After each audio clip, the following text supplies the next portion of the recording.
Good morning. Thank you very much for allowing me to present to you this morning. I won't go into a lot of detail, but what I wanted to do was just to share a couple of examples of people that I had the opportunity to meet and discuss what they did in either staying defending or a late leaving example. And I suppose I want to just pose some thought or give you the opportunity to perhaps hear their stories. I'd love to have their first-hand experiences to recount, but this is my interpretation of what they were able to share with me. So my role is as a community education officer. I'm working within the field for nearly 10 years now with helping people to prepare for bushfires.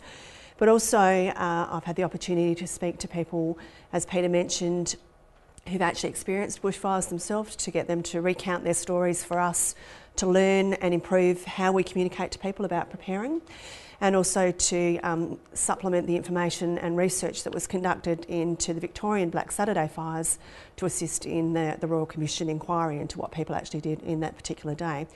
So the couple of examples, I'll give you a South Australian example and a Victorian example for people and how they actually acted on those particular days. So I will talk about a fire that occurred in 2006 in South Australia, the Mount Boulder fire. Fire happened at about 6 o'clock at night. And a bit of an example of, for those of you, you can see down the bottom, it's down the bottom of this screen, down the bottom left-hand side of the screen is where the fire actually started. It actually took up over this hill. And the couple that we interviewed lived a few kilometres away, and they actually were sitting down. I'll just leave it to their home actually. They were sitting down to dinner with their family.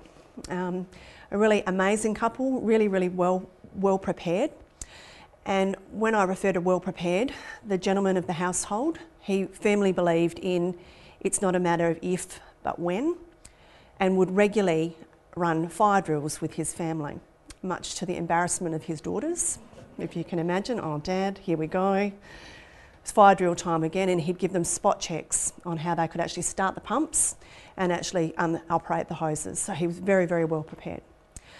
This household, as I mentioned, was sitting down for dinner, spotted smoke, and by the time they turned on their pumps, it was 6 minutes before they were actually impacted by fire. Now 6 minutes, their decision was to stay and defend. They had no choice in their decisions. But it comes down to how really well prepared they were and how they enacted their plans. Now this particular couple had the fortune of having guests for dinner that night. I don't know if the guests quite feel the same way, but they actually jumped into the plan as well. So and I do use the lady of the house. I won't mention names, but I will use her story. And she said very early on in our marriage, we decided that if there was a crisis, that there would always need to be a leader and a captain of our ship, and that was the role of her husband. And her as a role, and she said, I challenge this as a feminist, to actually sit there and have to actually take orders from my husband, but that is how our family unit works when it's under stress. So he provided the orders, he barked orders at me, and I responded and directed, and my role was to look after the inside of the house, and his role was to look after the outside of the house, and they actually worked as a team. Now within 6 minutes, there was no opportunity to do things like close windows, close doors. It was a beautiful, balmy evening. So the house, if you can imagine, filled quite quickly with smoke. Smoke alarms are going off, no opportunity to disable the smoke alarms. And I do remember her explaining, I know I was supposed to go and open all the curtains, shut windows, clamp up all the windows, open all the curtains, but she said I just couldn't stand looking at it. She said, so the first thing I did was I went around the house and I shut all of the curtains because I didn't want to look. And she said, of course, then I had to go back and open all of the curtains. So she said, you know, it's the things that you do when you don't realise what you're actually going to do. So it was pretty powerful how she actually then went back and recounted all of the steps that they took together as a team, to the point that they couldn't speak to each other, they couldn't hear each other above the noise of the fire. They were impacted 3 times by the fire front. So went over and came back in two different times afterwards. They worked through the night, and they did actually stay and defend very successfully. I will say, and it's something that we all fall into, we sit there and say, if the fire comes, I know it will always come from X direction. That's the way that we'll be impacted. Well, that fire didn't come from that direction. It initially came from that direction, and then it came from that direction, and then it came from that direction. So It's about encouraging people when they are planning to consider all of these factors about their impact.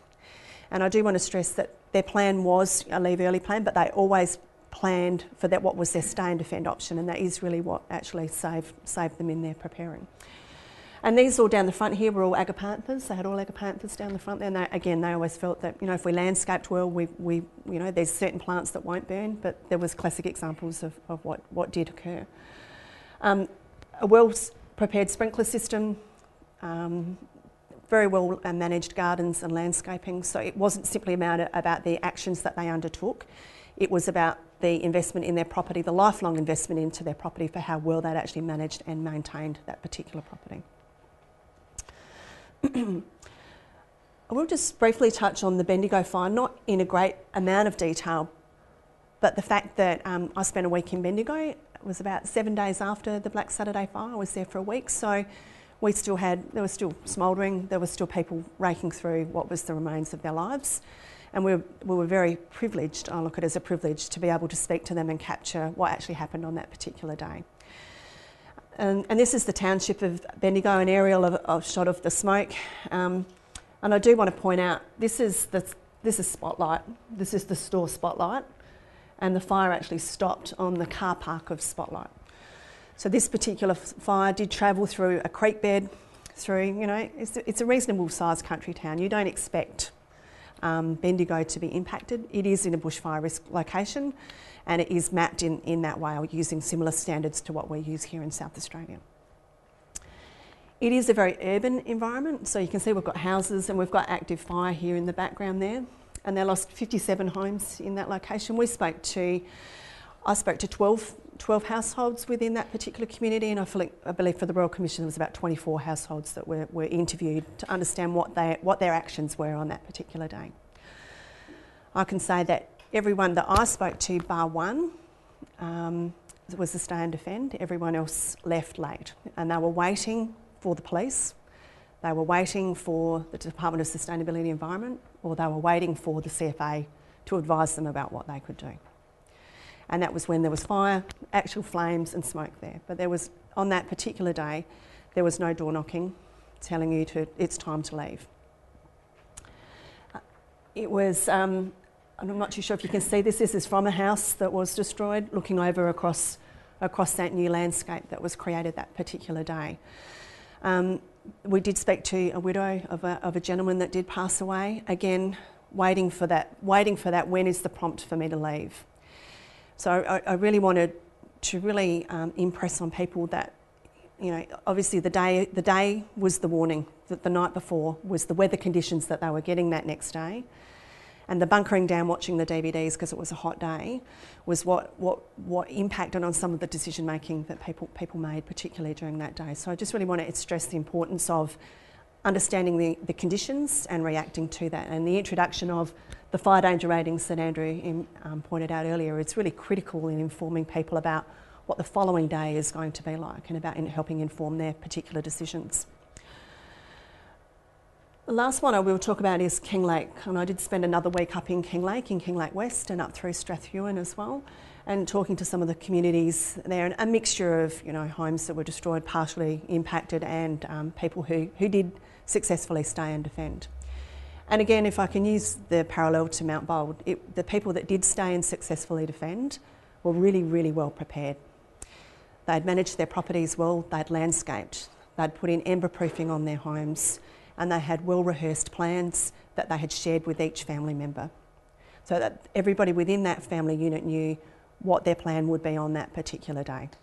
And that was very obvious in talking to people who had left late, the decision making around people who left late, or the decision making around the people that did successfully stay and defend.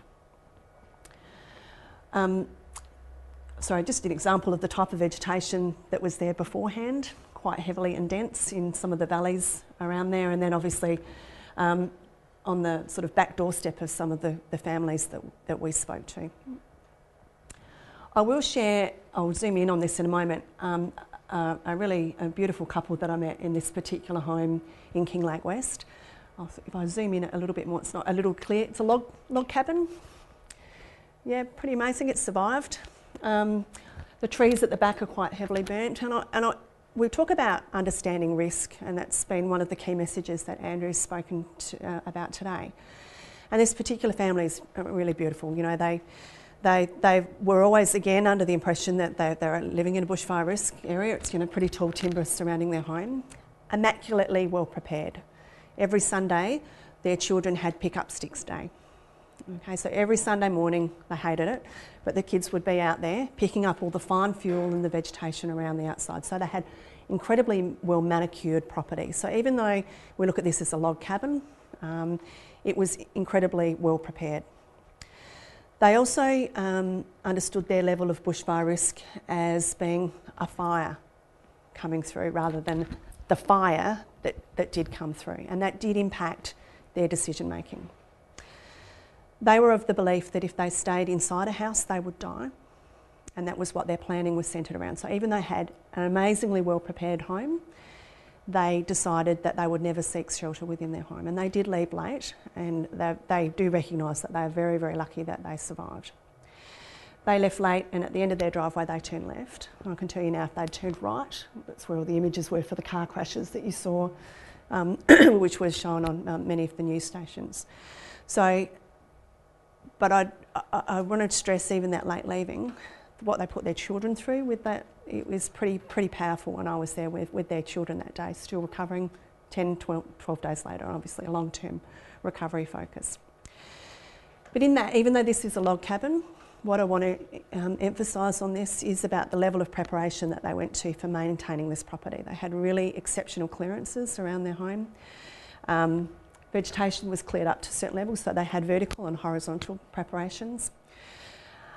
It's not the best scenario in how they undertook their planning, and obviously that leaving at the last minute is really deadly, and they are really lucky. And I think if we look at the stories that we hear so often, we hear about all these lucky stories about people who do survive, but what we do hear is so many of those ones that don't.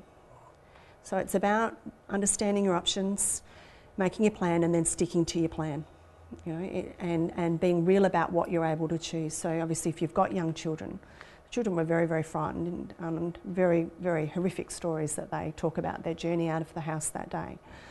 But it's about what we want to put our children through, what we're willing to live with for the rest of our lives with that particular memory. And if I can reinforce, you know, it's about understanding those conditions, being aware of your local risk, and then making sure that you're planning for that so that you're not even there, you know, so that your options are very clear, and then you stick to those plans that you've chosen to make. So they're just a couple of little stories. I'm happy to talk to people about them further offline, but if you've got any questions, or are we holding questions till? No, questions, okay. You got any questions? No? Okay. That was easy. Thank you.